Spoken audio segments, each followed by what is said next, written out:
Hi there.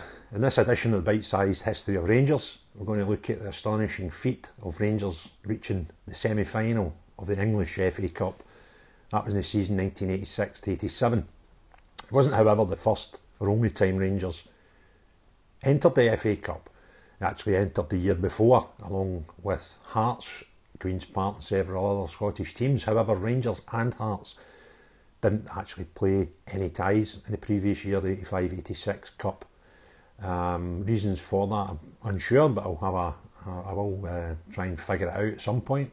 So anyway, they entered the 1986-87 FA Cup along with some other non-English teams. We had Hearts, Queen's Park, Carnarvon Wanderers from Wales, Partick Thistle, Cliftonville from Ireland, Wrexham Olympic, a lovely named Druids, also from Wales, Cowlairs, a local team, and Chirk in Wales, another wonderfully named team from a day that saw many romantically named football teams, but I think Chirk's it's right up there with the special ones. Third Lanark and Renton also entered the cup.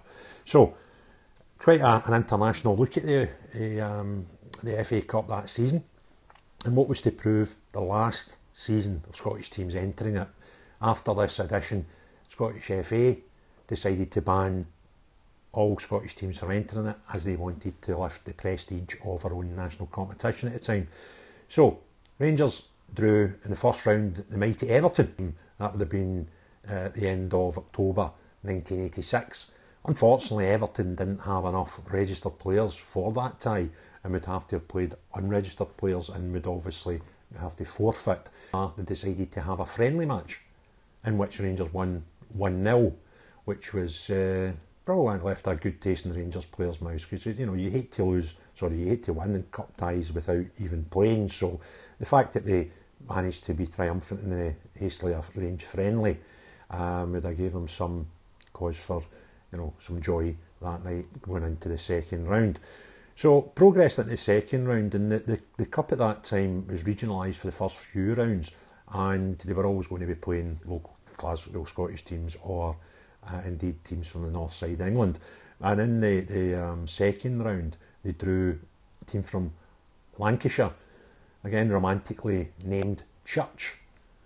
That was it, that was their name, Church. The name Church actually comes from a village in Lancashire called Church, which is where they were based.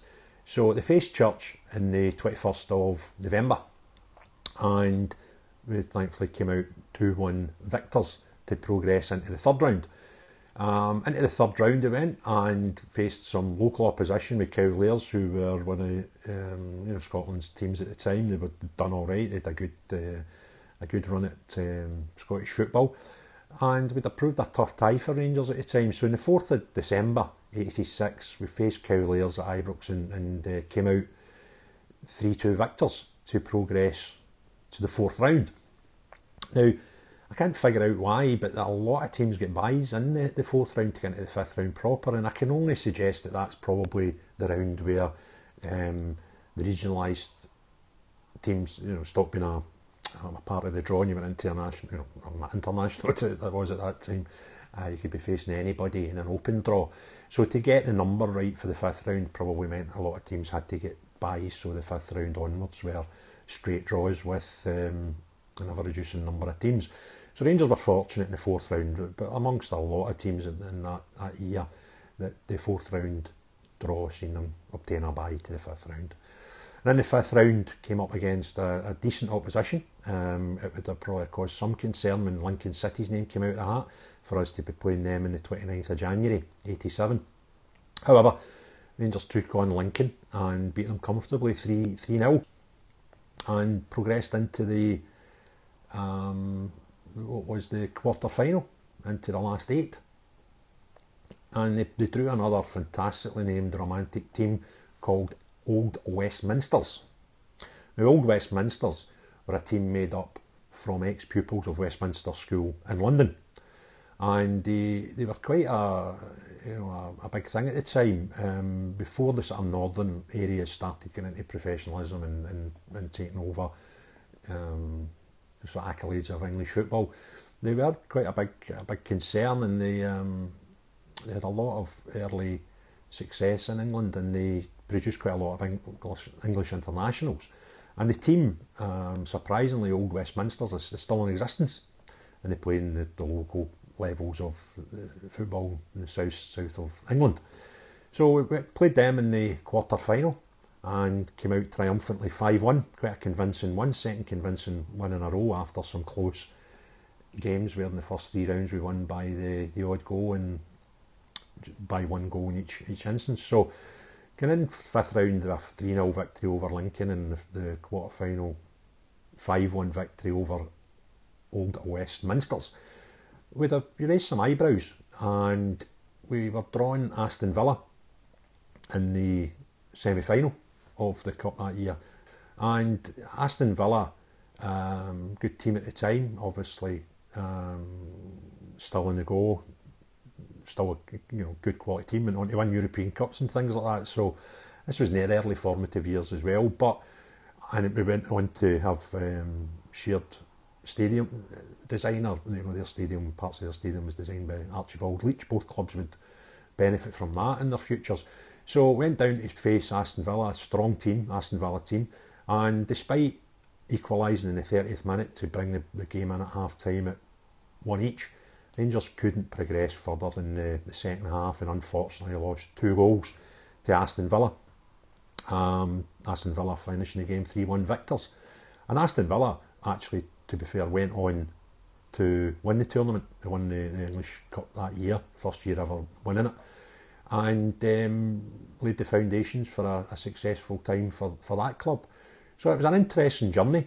Unfortunately, at the end of that competition and before the following season started, as I said earlier, the SFA banned Scottish teams from participating. So although we entered the competition twice, we only played in it once because we didn't play a single tie the previous year. And it was a fantastic achievement for a club. Bear in mind, we're still pretty in our infancy at that point, having only been formed 14, 15 years earlier. So to go down there, we got some good results. We faced some tough opposition.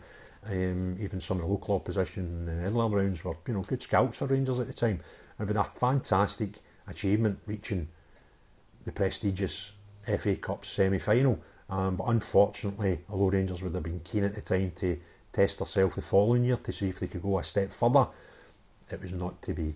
And it was the last year any Scottish teams ever played in the English FA Cup final. The English FA Cup. And an interesting journey. And I would suggest, people should go and Google these things and read about the way that these matches at the time are described in the press cuttings of the day.